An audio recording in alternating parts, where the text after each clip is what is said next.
ঈদ উপলক্ষে কেনাকাটা করতে ১১ বন্ধু ট্রেনে করে যাচ্ছিলেন চট্টগ্রামে। ট্রেনে ওঠার আগে সবাই মিলে রেল স্টেশনে একটি সেলফি তোলেন ও সেটি ফেসবুকে পোস্ট করেন। কিন্তু তারা কি কখনো ভেবেছিল এটি হবে তাদের জীবনের শেষ ছবি, শেষবারের মতো ট্রেনে চড়া? ঈদের কেনাকাটার জন্য তাদের আর চট্টগ্রাম যাওয়া হয়নি। পথে ট্রেন দুর্ঘটনায় মারা গেছেন ৩ বন্ধু। ঈদের কেনাকাটার পরিবর্তে ৩ বন্ধুর লাশ নিয়ে গ্রামে ফেরেন অন্য বন্ধুরা।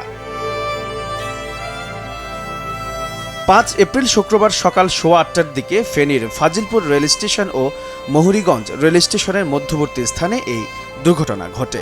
ঢাকা থেকে ছেড়ে আসা একটি মেইল ট্রেন মহুরীগঞ্জ রেলসেতু এলাকায় পৌঁছালে রেল ক্রসিংয়ে বালুবাহী একটি ট্রাককে ধাক্কা দেয়। এই ঘটনায় ৬ জন মারা যান।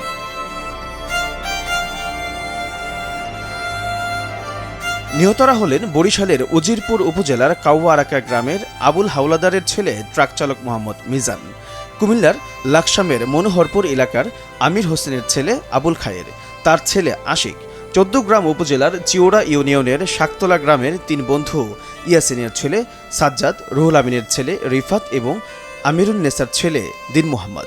তাদের মধ্যে নিহত ৩ বন্ধু কুমিল্লার হাসানপুর স্টেশন থেকে ট্রেনটিতে উঠেছিলেন।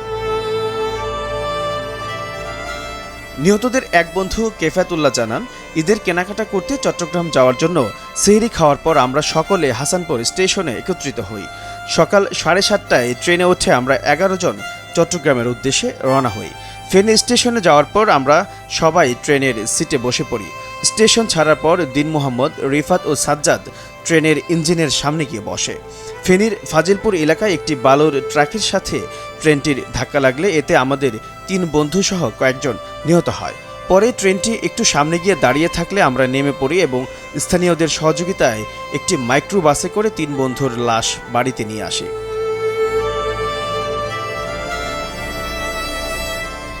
শাকতলা গ্রামের বাসিন্দা আব্দুল মালিক বলেন, ট্রেনে ওঠার সময় হাসানপুর স্টেশনে 11 বন্ধু ছবি তোলেন। সেই ছবি ফেসবুকে পোস্ট করেন। সেই ছবি এখন কেবলই স্মৃতি। চিউড়া ইউনিয়ন পরিষদের চেয়ারম্যান আবু তাহের জানান, সকালের দিকে গ্রামের 11 জন বন্ধু মিলে ঈদের শপিং করতে চট্টগ্রামের উদ্দেশ্যে রওনা হয়েছিল। তাদের মধ্যে নিহত 3 জন ট্রেনের সামনে বসেছিলেন। পথিমধ্যে মহুরীগঞ্জ এলাকায় পৌঁছালে ট্রেনটি একটি ট্রাকের সঙ্গে ধাক্কা লাগে। এতে ঘটনাস্থলেই তারা মারা যান। বিকেলে শাকতলা আজিজিয়া মাদ্রাসার মাঠে জানাজা শেষে পাশাপাশি কবরে তাদের দাফন সম্পন্ন হয়েছে।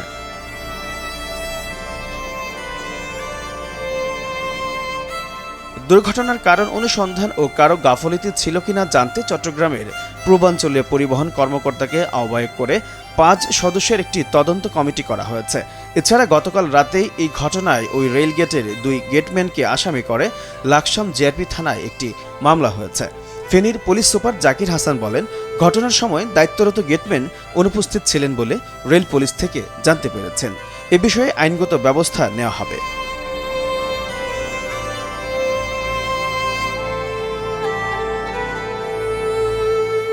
এইচ এম নাহিয়ান, ভোরের কাগজ।